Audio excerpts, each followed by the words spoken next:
सरारा होली है सरारा। होली में छौरी सब घुसल छै बारी, होली में छौरी सब घुसल छै बारी, आ छोरा सब खोजै छै पिकतारी। बोल हाय रे हाय रे हाय हा।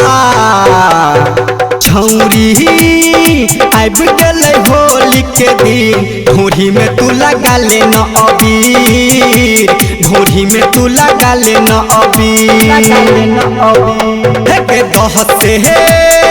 दस रुपया हमें लेकिन ढोरी में तू लगा ले न अबीर, ढोरी में तू लगा ले न अबीर। होली आबि गेलै होली के दिन, ढोरी में तू लगा ले न अबीर, ढोरी में तू लगा ले न अबीर।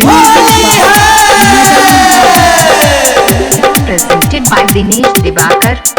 होली में छौरी सब घुसल छै घर, होली में छौरी सब घुसल छै घर, आ छोरा सब खोजै छै पिक बियर फिर हाय रे हाय रे हाय हा। सरारा होली है सरारा होली है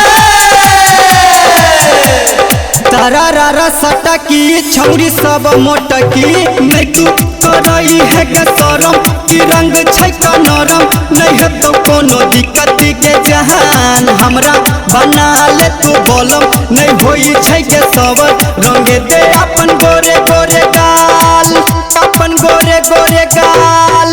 हाँ हाँ नहीं तू करई है के शरम, की रंग छै का नरम, नहीं है तो कोनो दिक्कत के जहान हमरा बना ले तू बोलम। नहीं होई छै के सबर रंगे दे अपन गोरे गोरे गाल।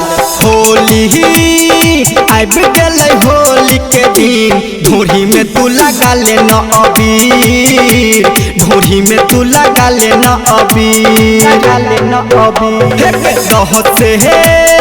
दस रुपया हमें लेकिन ढोरी में तू लगा ले न अबीर, ढोरी में तू लगा ले न अबीर। सरारा होली है सरारा सरारा। सटकी छौरी सब मोटकी होली के माहौल छै गरम, तोर गाले छौ नरम, बच्चे नहीं तू पे बही के जहान। राइटर समझ देखी कहूँ ले चल एक घरे रंगे एक गोरे गोरे गाल, रंगे एक गोरे गोरे गाल। हाँ हाँ होली के माहौल छै गरम, तोर गाल हो के नरम, बच्चे है नहीं तू पे बही के जहान। राइटर दिनेश देखी कहूँ ले चल ना रे घरे रंग एक गोरे गोरे गाल। गायक रमेश मधुबनी हबे तो कीन, ढोरी में तू लगा ले न अबीर, ढोरी में तू लगा ले न अबीर, लगा ले न अबीर। हे होली आबि गेलै होली के दिन, ढोरी में तू लगा ले न अबीर, ढोरी में तू लगा ले न अबीर। आप चाहते हैं संध्या एंटरटेनमेंट के सभी ऑडियो वीडियो देखें तो चैनल को सब्सक्राइब जरूर करें और बेल आइकन को दबाना ना भूलें।